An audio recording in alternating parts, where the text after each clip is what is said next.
Creditors. So, if you think about it, creditors, you would most probably pay all your creditors in the same way. But it could be that some creditors want you to pay after 30 days and other creditors want you to pay after 60 days. You know, you look at whatever the credit term says. But what is very important to remember is that creditors, we work with credit purchases. That's what we are looking for. Okay? That's the first thing. The second thing is we have a constant level of stock. Yes.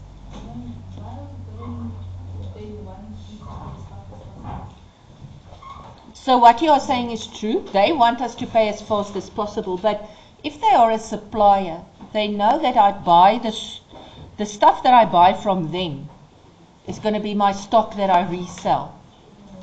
So then usually we would negotiate for a longer credit term because they know that I first need to sell these things to get the money to pay them. It's just a system that they know this is how it works. So you, as the trader, are going to try and push as far as possible into the 90 days. Whereas the supplier obviously wants you to pay before 30 days. So now you're going to have to compromise somewhere. Okay. And with some suppliers, they might be more lenient, and other suppliers might be more strict. So it could also be that your pattern would be like a debtor's collection. Your creditor's payment could have the same type of pattern, where it overlaps, where you pay, for instance, I have a transaction in January, and some of it I'm going to pay in January, some of it I'm going to pay in February, some of it I'm going to pay in February. Or if I only have one supplier, then my pattern is whenever I pay that guy, and let's say that guy gives me 60 days, then I pay after 2 months. Then I'm only going to do after 2 months for everything. Depends on the question. Okay. So the second thing is they're going to tell you that we have a level stock. We keep a level, our stock level constant. And what that means is when I sell something, I immediately replace it so that the shop never looks empty. And because of that, we will always assume that purchases is equal to cost of sales. Okay, so this can become quite a long calculation because let's quickly just think. Let's say they give me total purchases. Ne? Then I need to calculate whatever to get the credit purchases. Does that make sense? And then if they were to give me a discount if I pay within a certain time, then I need to times with 100 less the discount over 100 to see what I actually pay. But now let's say they don't give me total purchases. Let's say they give me sales. What do I want? Or let's say they don't give me sales, they give me cost of sales. Then I know the cost of sales is equal to the total purchases. Now let's say they don't give me cost of sales. Then it means they need to give me sales. And that sales will be 100 over 100 plus markup. You remember, this is grade 9. So it depends how far back they give. They can give you information anywhere in this line. Okay. And then you see they can even give you this and ask you sales. Then you just need to reverse everything. You see? Now will that work? You will just swap. Every time just swap, swap, swap. Let the nominator become the, what is that? The denominator becomes the nominator. Ruminator. Luminator. Luminator. Ruminator. The room guy becomes the num guy. Whatever, they just swap. Okay, they flip. So let's quickly look at this. This one says 60% of purchases is done on credit, meaning this is my total purchases, so I need to calculate 60%. Creditors are paid 60 days, meaning 2 months after the purchases is made, meaning 2. Okay, code 2. So if I go here, I now know. If I look at this, can you see? Cash happens in the month. Okay, so let's do the cash. We are budgeting March, April, May. So cash in the month, March, 60,000. If credit is 60, what is cash? 40. So 60,000 times 40% gives me 24. You agree with me? Because if I look here, let me just put this here on the top. If I look there, can you see? I did March. March is 60,000 total. 40% is cash and I get it immediately. You agree with me?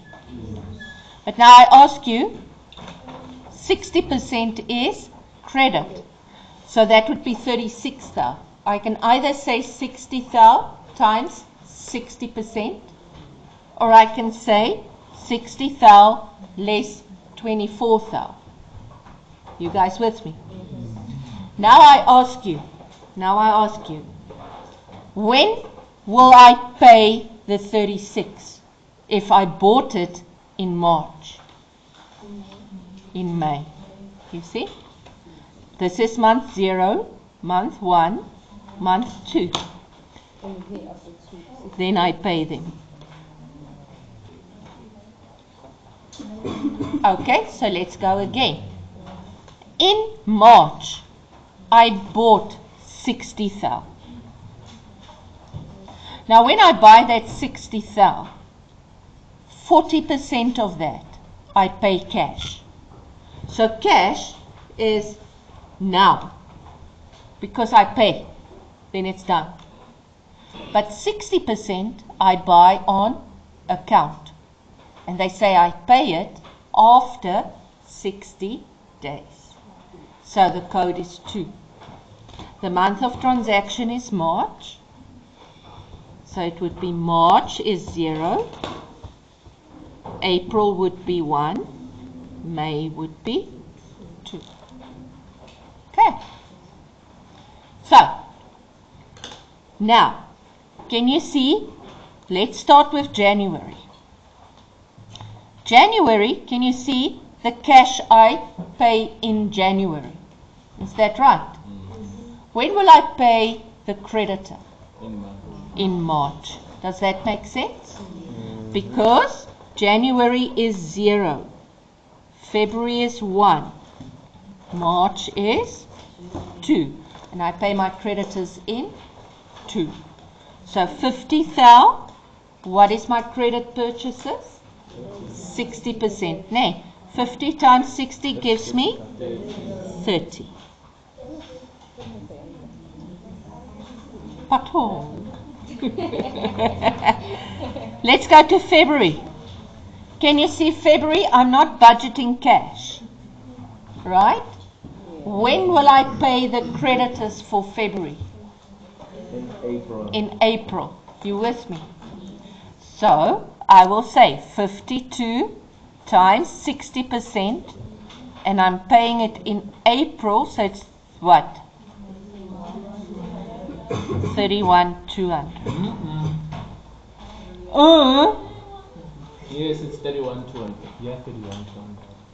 Now, March we've already done. April. Can you see April I'm budgeting so I can show the cash? What is 40% of 65,000? 26. Now I'm asking you, can I budget for the creditors already? No, because when will I pay my creditors for April? Only in June, and I don't budget June. Now let's look at May. May it's 70,000. Can you see May? 40% in May is 280, 28. But can you see I will only pay my creditors in July. I'm not budgeting July. Okay. Everybody fine? Let's go to task 5. So with task 5, they literally ask me, they give me the sales, they give me the markup. Can you see now? Very important. They give me the markup and they say the stock is maintained at a constant level, which means I'm going to start here where I say sales times 100 over markup gives me cost of sales, gives me total purchase, gives me, can you see? So now let's go back. They give me they only want the creditors payments. Now can you see? This one works like this. They say 20% in the month of purchase, meaning month 0 is going to be 20%. The balance equally over 60 days. What is the balance? What is remaining? Percentage wise, what's remaining? 80. Because the total is 100 less 20, it's going to give me 80. Now they say it's equally over 60 days. Can you see 60 days is month 1 and 2? Does that make sense? It's the next 2 months. And how much are we going to pay in each month? What is equal? 40-40. Can you see? Okay, now they just check that you can read. So now you need to do for me this here.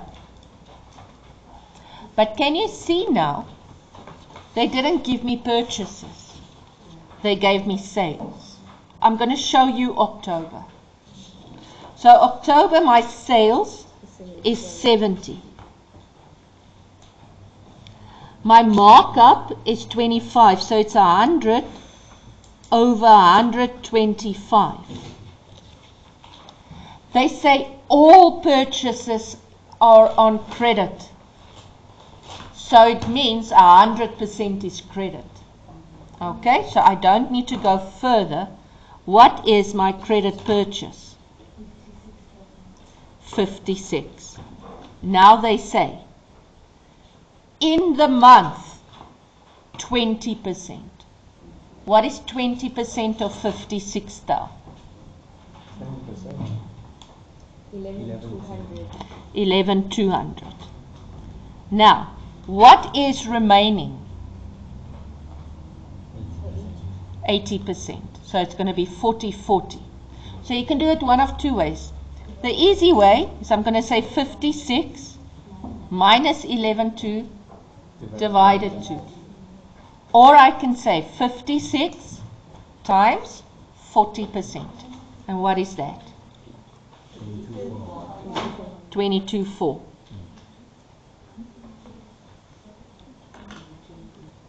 Okay, quickly try November. So November, I see my sales is 75 times 100 over 125 gives me 60 times 20% gives me 12. and this is 24. Is everybody with me? Have you done December? Okay, December is 90,000. Let me see how many didn't do it yet. Okay, let me wait. Okay, so there are people who's more awake than me, and I did make a mistake. And what is my mistake? I can't show anything in October because I bought it only in November. So in other words, the 12th should have been in November. You guys with me? Yes. Very smart people, you know. That's what I do. Can I see? Is this what everybody got? So now, when I go look here, October I expect to get 11,2. November November I expect to pay 34,4. December I expect to pay, anybody can help, 6,800. Is it right?